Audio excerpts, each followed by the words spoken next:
La historia de Moisés comienza en un momento oscuro para el pueblo de Israel, quienes habían sido esclavizados por los egipcios durante siglos.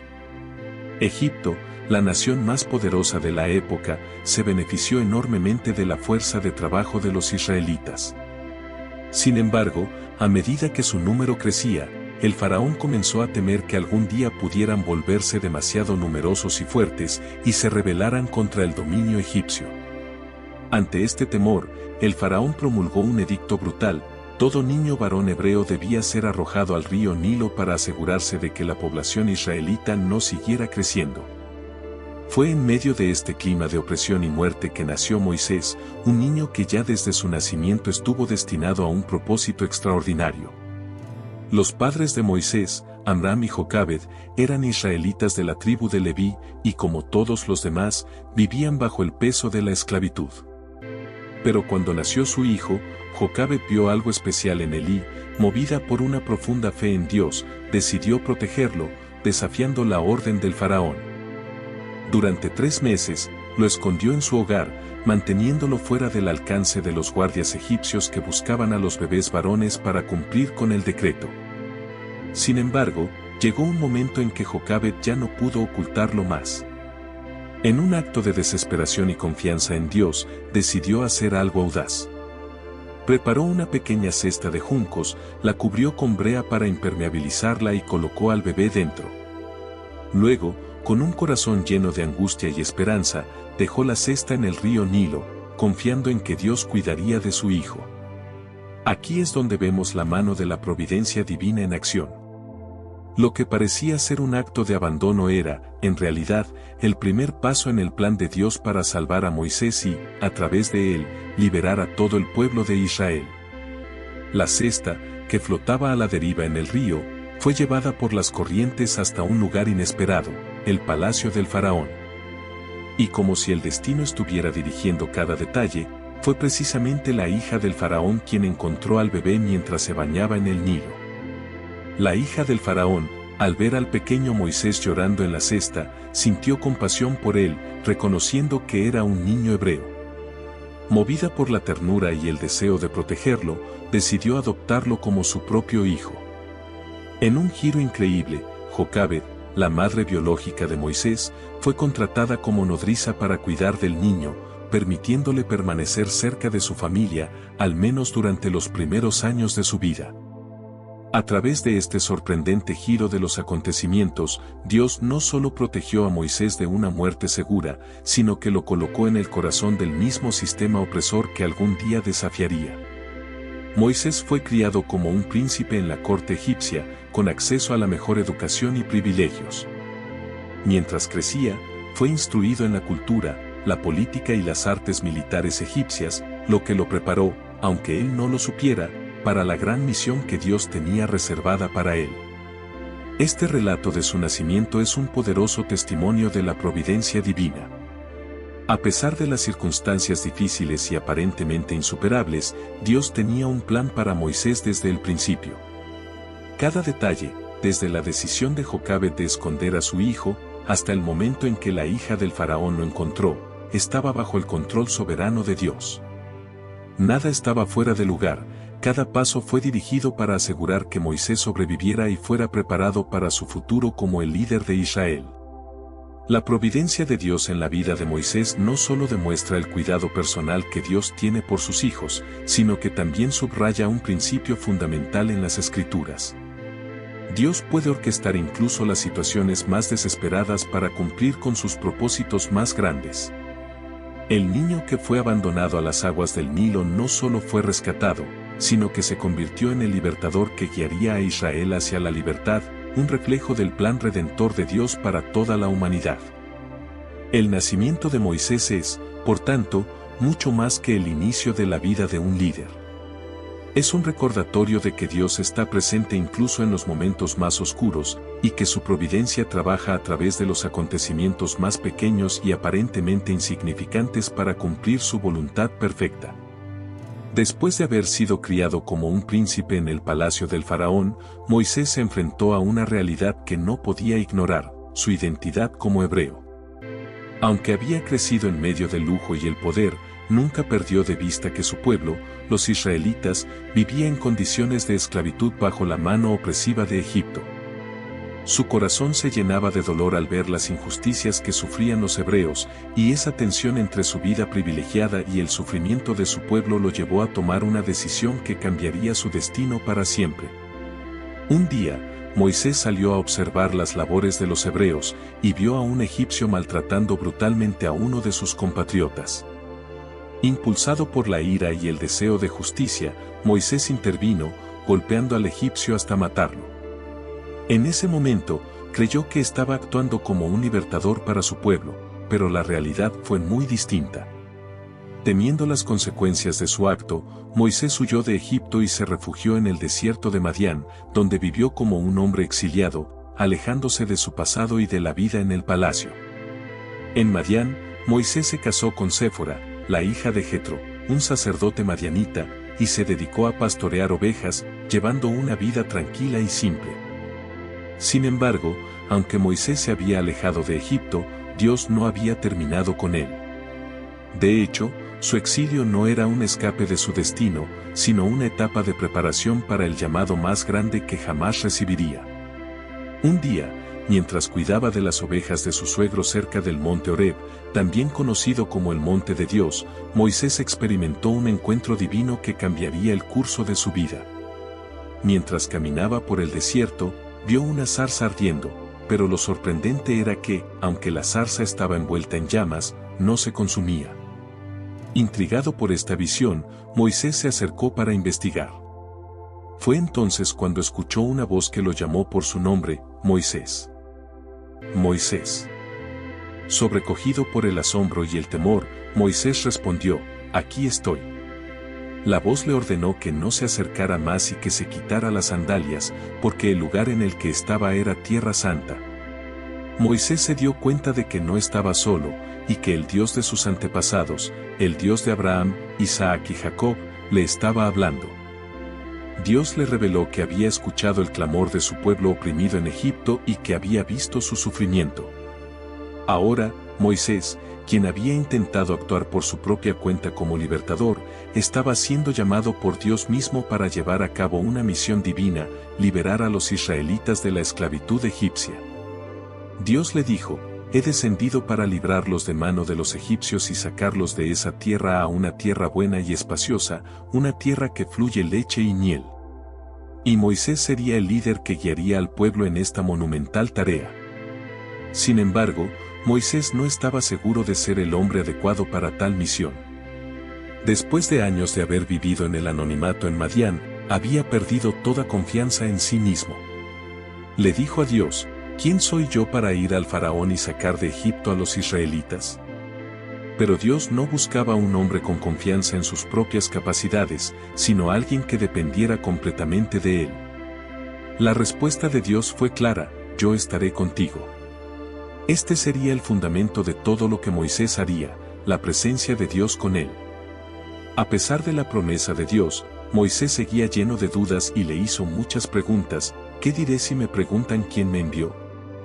Dios le reveló su nombre eterno, «Yo soy el que soy», diciendo, «Así dirás a los israelitas, yo soy me ha enviado a ustedes». Este nombre divino, Yahvé, afirmaba que Dios es eterno, autosuficiente y fiel a sus promesas. Aún con esta revelación, Moisés expresó más dudas. Le preocupaba que el pueblo no creyera en él, así que Dios le dio señales milagrosas para demostrar que lo había enviado, le permitió convertir su bastón en una serpiente y luego volverlo a transformar en bastón. Y también le mostró cómo su mano podía volverse leprosa y luego ser sanada. Estos milagros serían prueba de que Dios estaba con él. Finalmente, Moisés confesó su mayor temor, no se sentía capaz de hablar con elocuencia. Se describió a sí mismo como torpe de lengua. Pero Dios, con infinita paciencia, le aseguró que él mismo le daría las palabras que necesitara. Aún así, Moisés pidió a Dios que enviara a otro en su lugar, y fue entonces cuando Dios, aunque un poco molesto, le dijo que su hermano Aarón lo acompañaría como portavoz. Juntos cumplirían la misión. Moisés no pudo escapar de su destino. Aunque se sentía incapaz y lleno de dudas, Dios lo había elegido para una tarea monumental. Y con el respaldo del poder divino, Moisés aceptó finalmente el llamado. Volvió a Egipto, enfrentó al faraón y, con la ayuda de Dios, se convirtió en el libertador que guiaría al pueblo de Israel a la libertad. El llamado de Moisés es una historia de humildad, dudas y, al final, obediencia. Es un recordatorio de que Dios no elige a los perfectos, sino que capacita a los llamados, y que cuando Dios nos llama, nos da también las herramientas y el poder para cumplir con su voluntad, a pesar de nuestras inseguridades y limitaciones. El llamado de Moisés para liberar a los israelitas de la esclavitud fue solo el comienzo de un largo y dramático enfrentamiento entre el poder de Dios y la obstinación del faraón de Egipto. Tras regresar a Egipto desde Madián, Moisés, acompañado de su hermano Aarón, fue directamente a enfrentarse al faraón con un mensaje simple y poderoso de parte de Dios: deja ir a mi pueblo, para que me sirvan en el desierto. Este mandato, sin embargo, fue recibido con desprecio por el faraón, quien no solo rechazó la petición, sino que aumentó la carga de trabajo de los esclavos israelitas, agravando su sufrimiento. Este rechazo del faraón dio inicio a uno de los episodios más dramáticos y milagrosos de la historia bíblica, las 10 plagas de Egipto. Estas plagas no solo demostraron el poder absoluto de Dios sobre los elementos naturales, sino también su compromiso de cumplir la promesa de liberar a su pueblo. A lo largo de las 10 plagas, el faraón endureció su corazón repetidamente, desafiando a Dios, lo que llevó a un ciclo cada vez más destructivo para su tierra y su gente. La primera plaga, el agua convertida en sangre.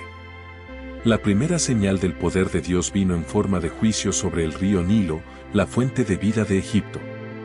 Moisés, siguiendo las instrucciones de Dios, golpeó las aguas del Nilo con su vara, y el río entero se convirtió en sangre. Los peces murieron, el agua se volvió imbebible, y un hedor insoportable invadió el país. Aunque los hechiceros del faraón lograron imitar este milagro en pequeña escala, la devastación en el río Nilo fue innegable. Sin embargo, el faraón no cedió. A pesar de ver cómo el río, símbolo del poder y prosperidad de Egipto, había sido transformado en una fuente de muerte, su corazón permaneció endurecido. Entonces, Dios envió una segunda plaga. La segunda plaga, las ranas.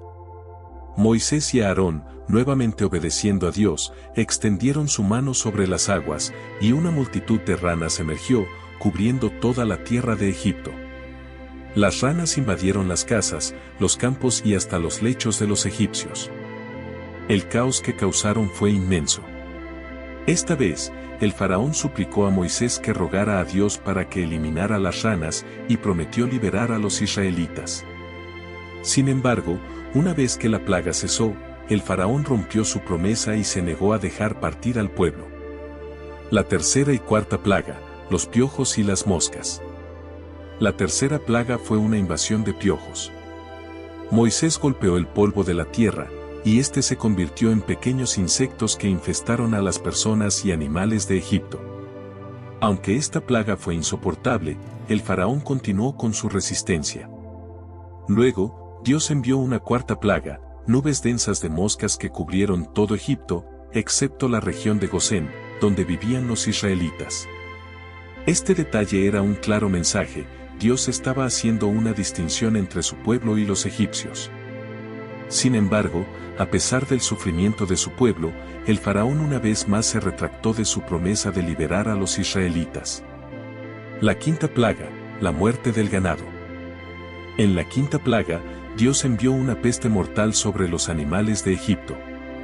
El ganado, los caballos, los burros y los camellos de los egipcios murieron en masa, mientras que los animales de los israelitas quedaron ilesos. Este golpe devastó la economía agrícola y la fuerza de trabajo de Egipto, pero el faraón permaneció inflexible. La sexta plaga, úlceras y llagas. La sexta plaga fue una plaga física sobre el cuerpo de los egipcios. Moisés lanzó ceniza al cielo, y ésta se transformó en úlceras dolorosas que afectaron tanto a los hombres como a los animales. Incluso los magos del faraón, que antes habían tratado de replicar las señales de Moisés, no pudieron mantenerse de pie ante la plaga. Sin embargo, el faraón continuó endureciendo su corazón. La séptima plaga, el granizo. El siguiente juicio fue una tormenta de granizo tan poderosa que devastó los campos y los cultivos de Egipto, destruyendo árboles y plantas y matando a todo el ganado y a las personas que no buscaron refugio. Esta plaga fue la primera en la que Dios dio una advertencia clara a los egipcios para que se protegieran.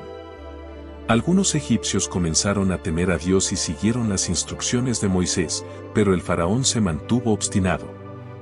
La octava plaga, las langostas. Después del granizo, Moisés advirtió al faraón que si no dejaba ir al pueblo, una plaga de langostas devoraría lo poco que quedaba en Egipto. Cuando el faraón se negó, las langostas descendieron sobre la tierra en cantidades innumerables, destruyendo todos los cultivos y árboles que el granizo había dejado intactos.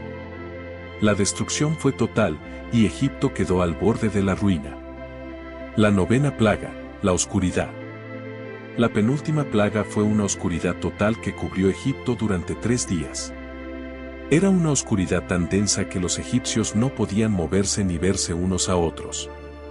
Sin embargo, una vez más, en la región de Gosén, donde vivían los israelitas, había luz.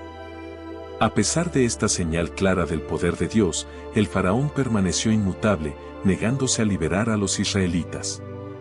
La 10ª plaga, la muerte de los primogénitos. Finalmente, llegó la 10ª y última plaga, el juicio más devastador de todos, la muerte de los primogénitos egipcios. Dios instruyó a Moisés que cada familia israelita debía sacrificar un cordero sin defecto y marcar con su sangre los dinteles de sus puertas. Esa noche, el ángel de la muerte pasaría por todo Egipto, y en cada hogar donde no se viera la sangre del cordero, moriría el primogénito, desde el hijo del faraón hasta el hijo del más humilde siervo. Esa noche, el lamento se escuchó por todo Egipto, y el faraón finalmente se quebró. Al ver la devastación, ordenó que los israelitas se fueran inmediatamente. Moisés y el pueblo de Israel se prepararon rápidamente, tomando consigo los tesoros que los egipcios, desesperados, les ofrecían para que se fueran. Así comenzó el gran éxodo de Israel, una salida apresurada hacia la libertad. El pueblo de Israel, guiado por Moisés, partió de Egipto. Sin embargo, el faraón, arrepentido de haberlos dejado ir, decidió perseguirlos con su ejército. En un momento decisivo, los israelitas quedaron atrapados entre el ejército egipcio y las aguas del Mar Rojo. En un acto final de liberación, Dios instruyó a Moisés que levantara su vara sobre el mar, y las aguas se dividieron, permitiendo que los israelitas cruzaran en seco. Cuando los egipcios intentaron seguirlos, las aguas se cerraron sobre ellos, destruyendo por completo al ejército del faraón. El éxodo marcó el fin de la esclavitud de los israelitas en Egipto y el comienzo de su viaje hacia la tierra prometida. Las plagas fueron no solo una manifestación del poder de Dios, sino también una prueba de su fidelidad a su pueblo, cumpliendo la promesa de liberarlos del yugo de la opresión. A través de Moisés, Dios mostró que, aunque los caminos hacia la libertad pueden estar llenos de desafíos y pruebas, su poder y propósito prevalecen siempre.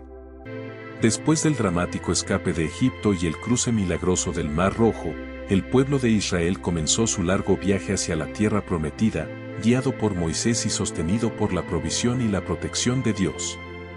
Sin embargo, este no era simplemente un viaje físico, sino también uno espiritual. Israel, el pueblo que había sido liberado de la esclavitud, ahora necesitaba ser moldeado como una nación consagrada y guiada por las leyes divinas.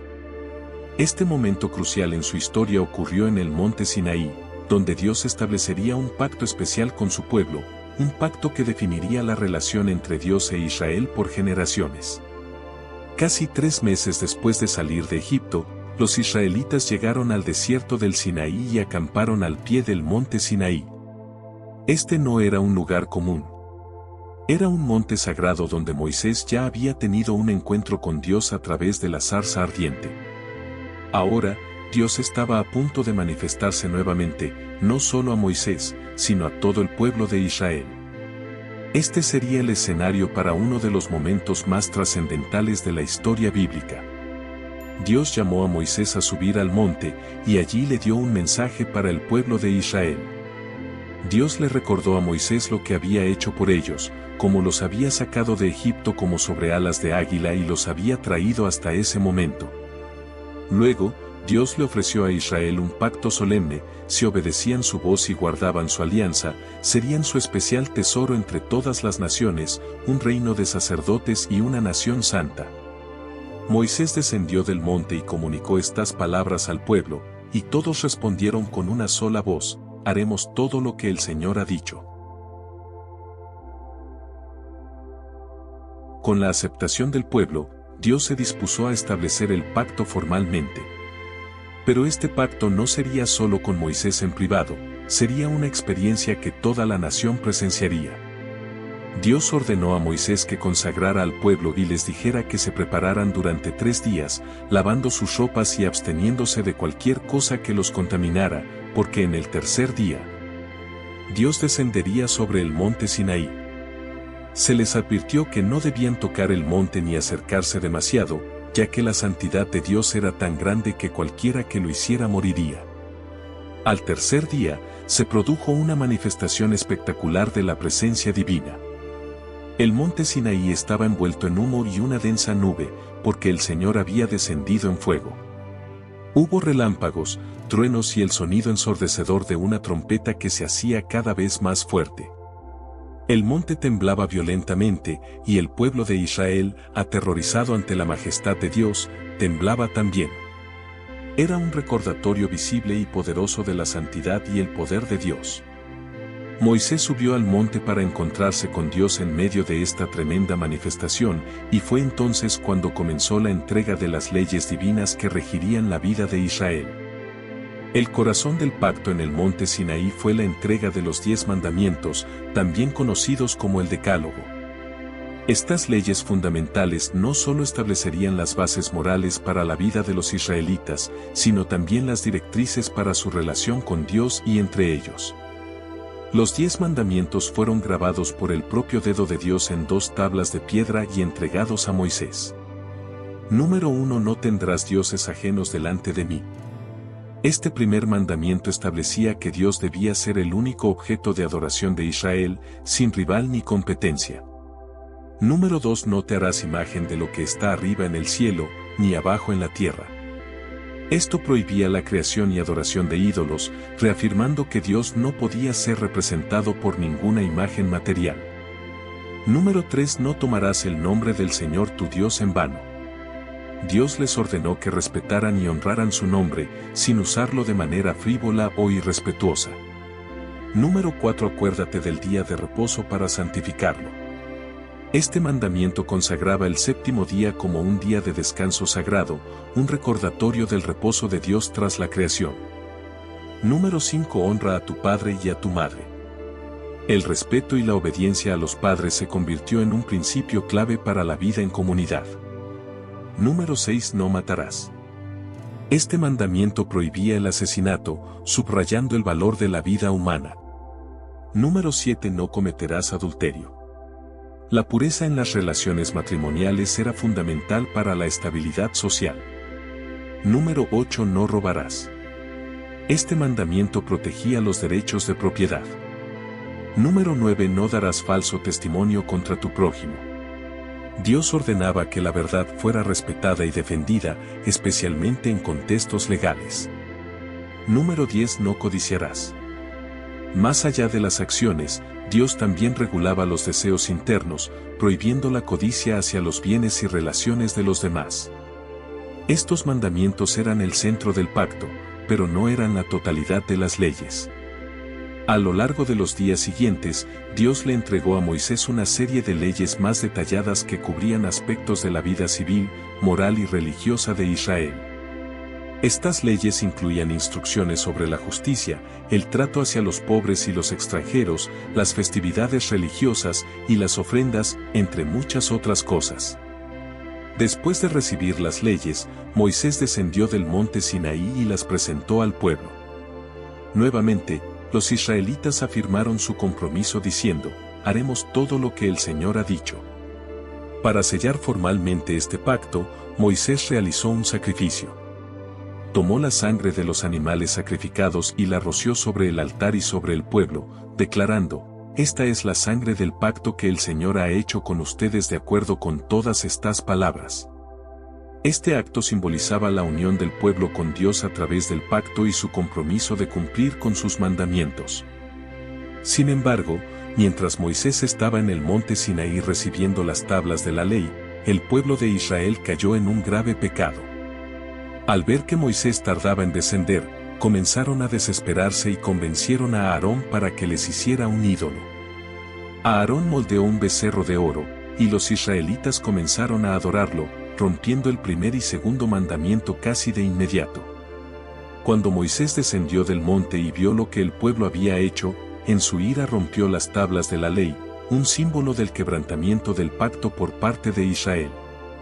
Sin embargo, en su misericordia, Dios permitió que Moisés intercediera por el pueblo, y aunque hubo consecuencias graves, Dios no los destruyó por completo. A pesar de la traición del pueblo, Dios mostró su fidelidad renovando el pacto. Moisés volvió a subir al monte Sinaí, y esta vez, Dios escribió nuevamente los mandamientos en nuevas tablas de piedra. Este acto de misericordia y renovación reflejó la naturaleza inmutable del amor de Dios por su pueblo, a pesar de sus constantes fallos. El pacto en el monte Sinaí fue más que una simple entrega de leyes, fue la consagración de Israel como una nación santa, separada y elegida por Dios para vivir de acuerdo a su voluntad. Aunque Israel falló en muchas ocasiones, el pacto en el Sinaí estableció los principios que guiarían su relación con Dios durante generaciones y que seguirían siendo un fundamento central de la fe judeocristiana. A partir de este momento, Israel no solo fue una nación liberada de la esclavitud, sino una nación en relación de pacto con el Dios vivo, con la misión de ser un testimonio de su justicia y santidad para el mundo. Después del pacto en el monte Sinaí y la entrega de los 10 mandamientos, el pueblo de Israel comenzó su marcha por el desierto hacia la tierra prometida, la tierra de Canaán, la cual Dios había prometido darles. Sin embargo, este viaje que podría haber durado unas pocas semanas se transformó en una travesía de 40 años debido a la constante desobediencia, incredulidad y rebelión del pueblo.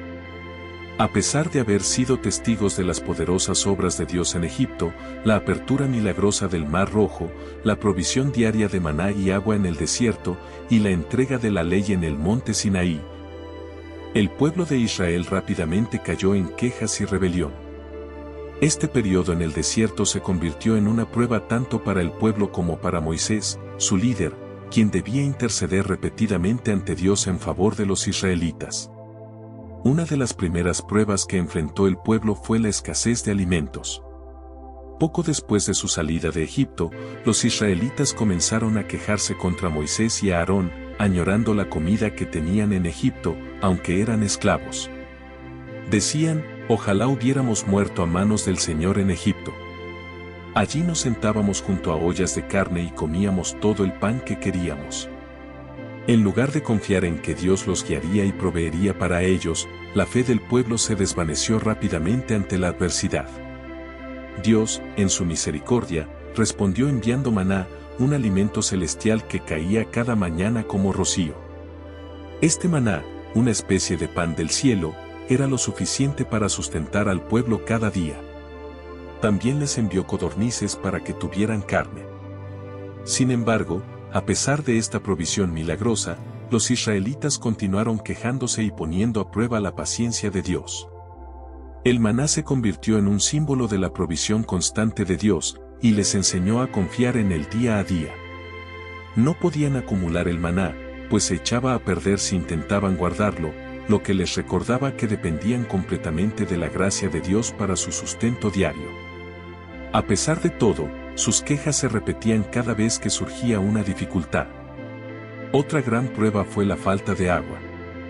En varias ocasiones, el pueblo se encontró sin agua en el desierto, lo que los llevó nuevamente a murmurar contra Moisés y Aarón. Una de estas situaciones ocurrió en Refidim, donde el pueblo, desesperado por la sed, acusó a Moisés de haberlo sacado de Egipto para morir de sed en el desierto. Moisés clamó a Dios, y Dios le instruyó que golpeara una roca con su vara. Cuando lo hizo, agua brotó de la roca, lo que permitió al pueblo saciar su sed. Este milagro fue una demostración más de la provisión de Dios en el desierto, pero también reveló la testarudez del corazón del pueblo.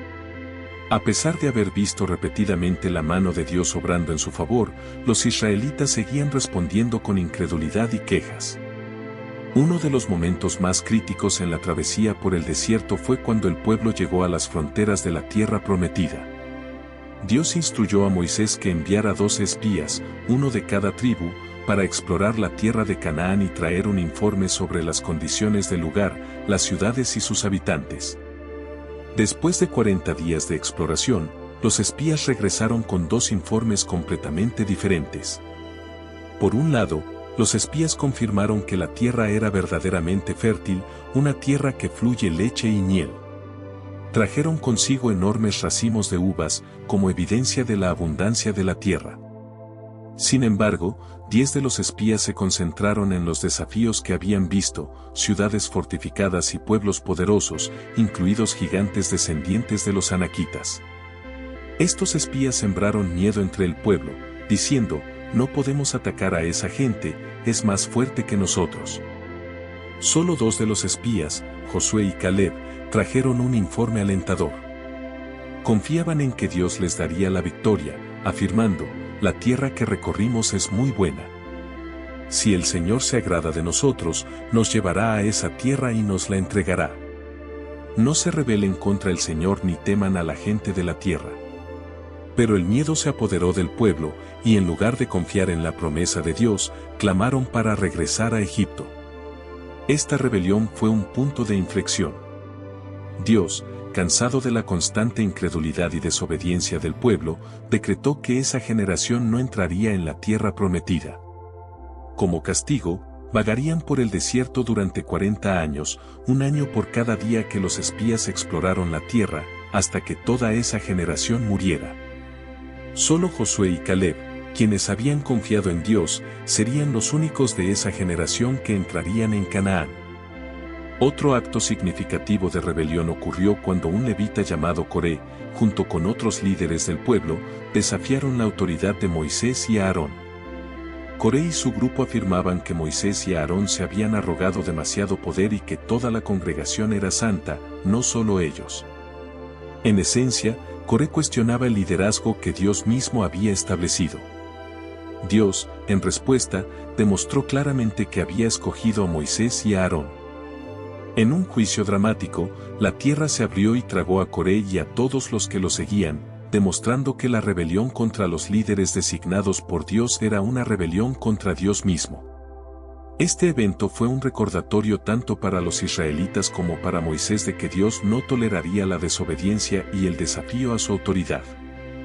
Incluso Moisés, el líder fiel de Israel, tuvo un momento de desobediencia que le costaría la entrada a la tierra prometida.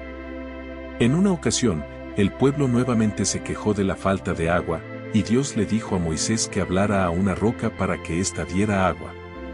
Sin embargo, Moisés, frustrado con el pueblo, golpeó la roca en lugar de hablarle, y en su ira, no reconoció que era Dios quien proveía el agua.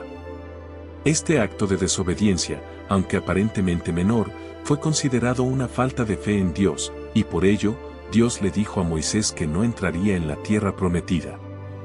Aunque la travesía por el desierto fue dura y estuvo marcada por la rebelión y el sufrimiento, también fue un tiempo de preparación espiritual.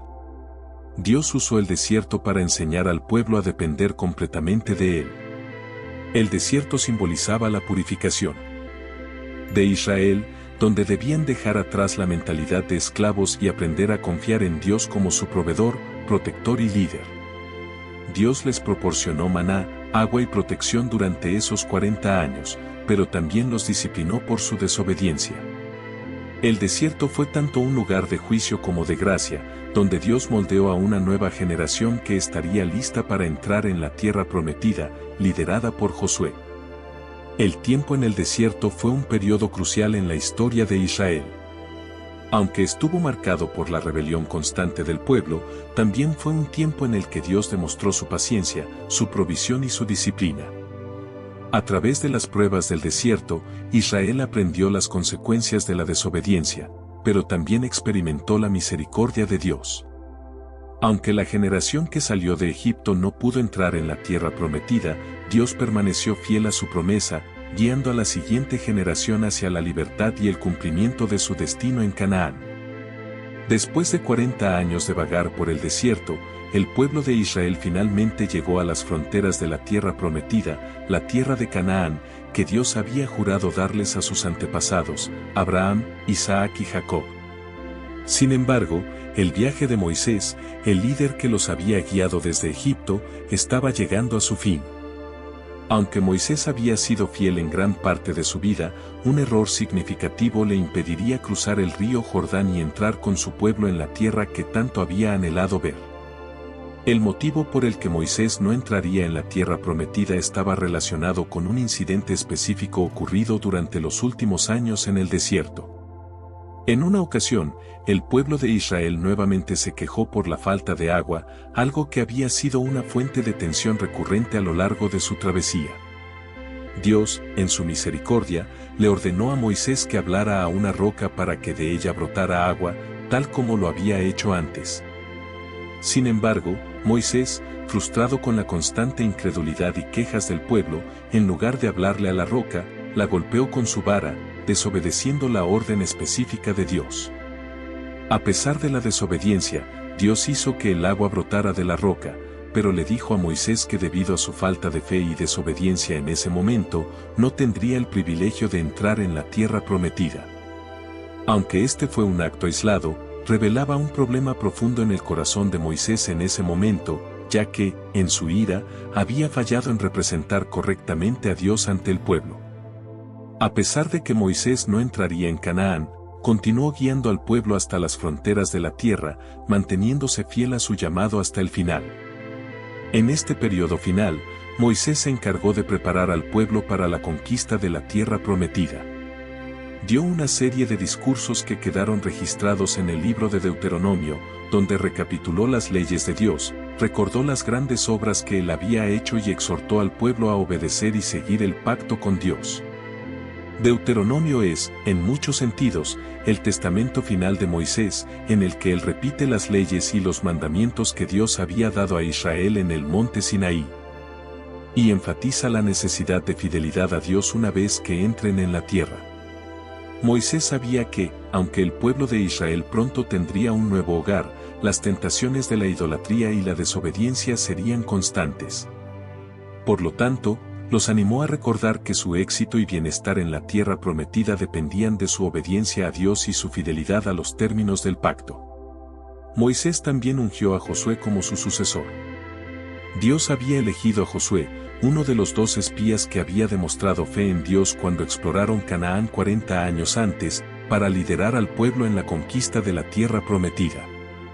Moisés, en un acto solemne, colocó sus manos sobre Josué en presencia del pueblo, transfiriendo la autoridad de liderazgo y confirmando que sería Josué quien los guiaría en la próxima fase de su historia. Consciente de que su tiempo se acercaba al final, Dios llamó a Moisés para que subiera al monte Nebo, en la región de Moab, frente a Jericó. Desde la cima de este monte, Dios le permitió a Moisés ver la tierra prometida desde lejos. Aunque no tendría el privilegio de cruzar el río Jordán, Dios le mostró la tierra que había prometido a los patriarcas y que pronto sería la herencia del pueblo de Israel. Este fue un momento tanto de satisfacción como de tristeza para Moisés. Después de 40 años de liderar a un pueblo a menudo obstinado y rebelde, Moisés pudo contemplar el cumplimiento de la promesa de Dios, aunque no entraría personalmente en la tierra. Desde el monte Nebo, Moisés vio la amplitud de la tierra que iba desde Galaad hasta Dan, el territorio de Neftalí, Efraín y Manasés, hasta el sur de Judá, y la llanura hasta el mar Mediterráneo. En esa montaña sagrada, Moisés murió a la edad de 120 años. La Biblia relata que, aunque Moisés había vivido una larga vida, su vigor y fuerza no se habían debilitado, y sus ojos aún estaban claros. Dios mismo se encargó de enterrarlo en algún lugar de Moab, pero su lugar de sepultura permaneció desconocido para el pueblo. Este acto misterioso subraya la santidad del llamado de Moisés y la manera especial en que Dios lo trató hasta el final. La muerte de Moisés marcó el final de una era en la historia de Israel, pero su legado continuó viviendo a través del pueblo y de las Escrituras. Moisés fue, sin duda, el mayor profeta y líder de Israel.